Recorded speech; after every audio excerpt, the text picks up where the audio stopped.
Welcome to another insightful episode of the Health Episode podcast. As always, um, we go beyond the usual conversation on symptoms and solutions, diving deep into the root causes of your health issues. Our mission is to bring you valuable perspectives from specialists spanning healthcare, academia, industries, and even the unconventional sector, the banking. Dr. Itodo is your host for today, and we've got a great guest. Is Dr. Emmanuel Akaomere. Dr. Akaomere is a medical laboratory scientist who specializes in chemical pathology. He's a deputy director of medical laboratory services at the National Hospital. And he also Dr. Kalmeri also mentors young scientists at the Base University Abuja. Welcome to the show, Dr. Akao Mere. Thank you very much, Dr. Todo. Thank you for having me. Let's start with your journey. What led you to specialize in chemical pathology and how has it influenced your work in clinical chemistry services? You see, chemical pathology is a very interesting discipline, and in the course of my study, I just discovered something that will tell you about the pathophysiology, the etiology of diseases, something that will give you the chemistry of your body as a whole, the various organs. It was so fascinating to me, so I choose that as a personal profession to go into. And so far, it's been wonderful. Day in, day out, as I step up in my career progression, I just fall in love with chemical pathology because it's a wonderful course. As a deputy director of medical laboratory services at the National Hospital Abuja, you play a very important role in improving diagnostic capability. What important enhancement have you made to increase laboratory efficiency and service delivery? Well, QMS, Quality Management System, that's the way to go. And you know that that is all encompassing. So we've been able to implement that in compliance with ISO 15189 of 2022. That's the recent protocol. And so we've been able to improve the quality of our results, and also the turnaround time has improved a lot. So patients are able to get results that are quite representative of what they have in their system. And this has in no less way assisted the physician to confirm diagnosis and to monitor the treatment they are giving out. So it's been that great. In terms of modern equipment, you have completed specialist instrumentation training with Roche, with IHVN, with auto clinical diagnostics. How have these experiences influenced your approach to clinical diagnosis and laboratory automation? In choosing chemical pathology or clinical chemistry as a discipline, something that fascinated me much about there is also instrumentation. I'm in love with instrumentation. So we know when we're now talking about instrumentation, we're talking about the analytical component of this quality management system that entails pre-analytical, analytical, and post-analytical. In this analytical phase, lots are involved. With my training I've had, I've been able to mentor younger colleagues, and they've been able to buy in such that preventive maintenance is no longer a challenge with our machine and automation, and we have reduced downtime of our machines, and this has equally increased the efficiency of our output. So that training has in no small measure impacted positively on the running of the department as a whole, and I've been able to mentor younger scientists to imbibe that culture of maintenance, preventive maintenance especially. So it's been another great stride for me. All right, so technology is rapidly changing laboratory medicine. What new advances in clinical pathology do you think would transform clinical chemistry and diagnostics? Molecular diagnostics, that's the way to go, and that is what it's on now. And when you're talking about molecular diagnostic, going deep and going down to exactly the causative agents of infection, not just infection, malfunction of the system of the organ. You're talking about going down to the DNA level, the nucleic acid level, and that's the way to go. And we can see a lot of technology that have leverage on AI. They are actually assisting not just to diagnose disease, but for you to be able to predict the predisposition of patients, risk factors involved, and how you can even discover ahead of time what this patient might come down with and begin to give preventive or delayed strategy to ensure that this patient is well cared for and knows what to expect. So these are technologies that are in place, coupled with the automation. Like I said, automation is leveraging on AI such that that precision, efficiency, and accuracy has come to the fore to the benefit of our patients, our clients, and even the physicians too. When discussing technology, do you have any concerns that AI and robotics might soon replace the field of clinical chemistry? No, I don't have that fear. The fact is that AI and robotics could improve our turnaround time and service delivery, but there's always a human factor, a professional factor that is there. For those who express fear that AI might take over their job with time, I tell them you don't have cause for alarm. Go on, these things, this robotic, this AI we are talking about, it will give you even more time to do more of the research and bring it to bear. Doesn't do research as it is, even though you're going to employ it in your research. So that human factor is still needed. What the challenge it brings to professional is get more educated, get more equipped, get more knowledgeable, and then you will remain useful throughout the spectrum of AI. As we expect, even more improvement in the AI will still come to the system. Beyond clinical practice, you are also a part-time lecturer, at Based University. How do you balance academia with clinical responsibilities, and how do you mentor students effectively? That's another interesting aspect of my career that I love so much. Being on the bench, doing the practical aspect of it for almost 3 decades, and now you have opportunity to come and mentor in the classroom future scientists.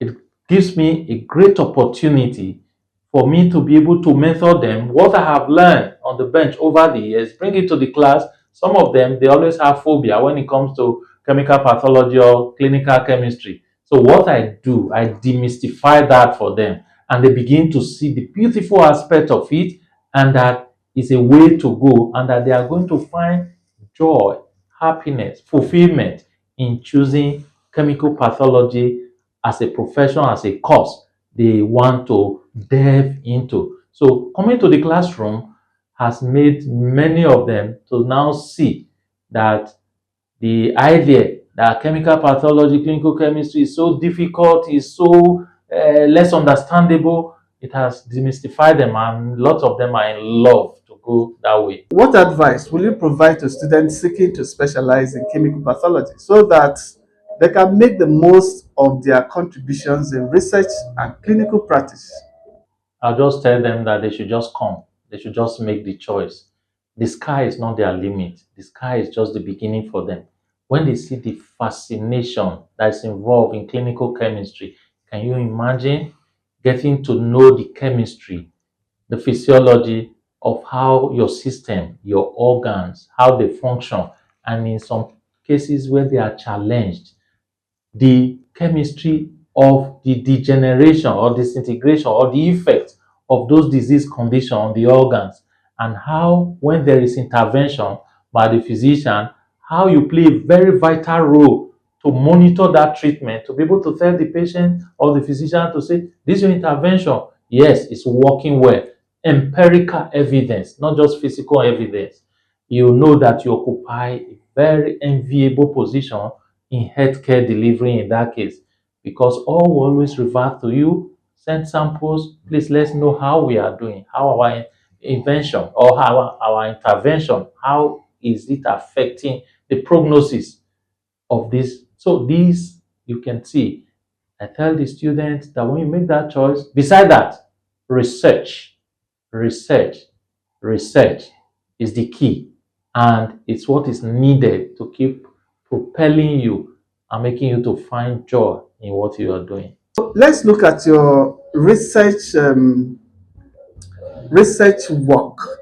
One of your notable studies examined carbon monoxide exposure among generator film exposed workers in Benin City. What were your key findings and how do they impact public health policies? Good. Our findings in that study was that we found that the PT, the protobrintime, and the PTT, they were actually not within normal limits. And what's the implication of this?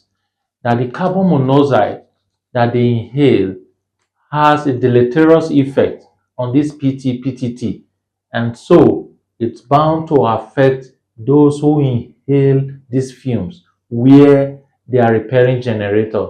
So, but what's the point there or the solution? What we're getting at is that such job, and we know they come about because of our instability of electricity in most cases where people have this two-stroke generator especially, and we know those type of generator produce more of the carbon monoxide. So what happens is that they should repair such not in an enclosure but in an open place, and beside that they should be given special mask that will be able to prevent them from inhaling this carbon monoxide, because the carbon monoxide with time has affected even these generator repairers over the years. Your research also explored reproductive health and environmental factors. Can you elaborate on how environmental pollutants affect human health, especially in Nigeria? Particularly in Nigeria, there's what we call the PCBs, and then we equally have dioxin. And what are dioxin? Dioxin are chemical compounds that are persistent environmental pollutants. This dioxin does not just come intentionally, but as a result of things like burning, bush burning, and industrial activities. And we discover that all of these affect reproductive health of individuals. For example, it can affect their menstrual cycle for women, even for men, sperm count, and the quality of sperm they produce. And also, it could make some women equally reach their menopause much earlier than they think or it should be.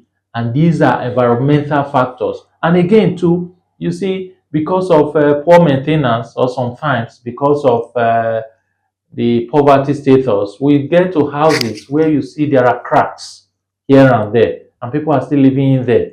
The danger of that to the environment is that there is a gas we call the argon gas. Argon gas are emitted from such cracks, and in most cases, they have bad effects on the health of individuals. And talking about reproductive health, we discovered that too that these free radicals that a lot of people say antioxidant, and they take a lot of supplements. These free radicals are important in health, even in fertility. A measure of them is needed. But when you overtake this antioxidant of a thing, you discover that you're creating problems to your health, even with regards to reproductive health. All of this and the lifestyle that people employ these days. But environmentally speaking, we can see that there are a lot of challenges. There are a lot of chemicals that lurk around us. We talk about bush burning, we talk about open mining. All of these, they contribute chemicals that pollute the environment, that affect reproductive health and the general health of Nigerians. Now, clinical pathology faces numerous challenges in Nigeria. From your perspective, what are the biggest hurdles and what solution would you propose? As a specialist in instrumentation and LEMO, Laboratory Equipment Maintenance Officer, for example, in my facility, when a new machine comes, we have to validate that machine before we introduce it into the stream of running tests. We don't just introduce it. So when there is no previous validation, but the manufacturer could just scribble some things there, but you need to confirm it. Not so many persons in Nigeria have that expertise to do verification and validation of equipment. So you just see some, they just tell you, oh, the engineer has completed installation, they just introduce such equipment into the flow. At the end of the day, they turn out results that are not reliable and accurate. It does happen. And so the solution is this: we should allow agencies that are saddled with the responsibility of checking these equipment and reagents to do their job and make sure that they are certified before they are allowed into the country. There are some countries who say, oh, when they bring equipment, their equipment is like this, is like that, it's not. But these same countries produce for Europe and America, and the quality of what they give to them is top notch. So I will advocate that the agencies saddled with this responsibility of verifying the accuracy and genuineness of this equipment they set up, and then more of the professionals should be trained on how to validate this equipment such that they give out results that are reliable. And again, too, EQA is very important, external quality assurance. Every facility should buy into that such that they are well monitored externally to determine the quality of result they turn out to patients. Very important. Looking ahead, how do you envision the future of clinical pathology and laboratory medicine in Nigeria, and what policy changes will you advocate for? Fantastic future. Chemical pathology or clinical chemistry. Why do I say so? If the necessary policies are put in place and the agency, like I mentioned, they do their normal job the way it should be, I see a future of in this country where a patient sample or a patient walk into a chemical pathology laboratory policy. And one policy shift that should be in place is professionals, trained professionals, certified professionals, licensed professionals, for example, by the MLSCN, should be allowed to run the business of laboratory. We know that there are other laboratory professionals there. Everybody knowing your levels of involvement and your responsibility, we work as a team. And I see ChemPath in this country always blazing the trail as they've always been. Thank you very much for taking your time to talk. It's been an absolute delight to have you, Dr. Kaumere. Welcome.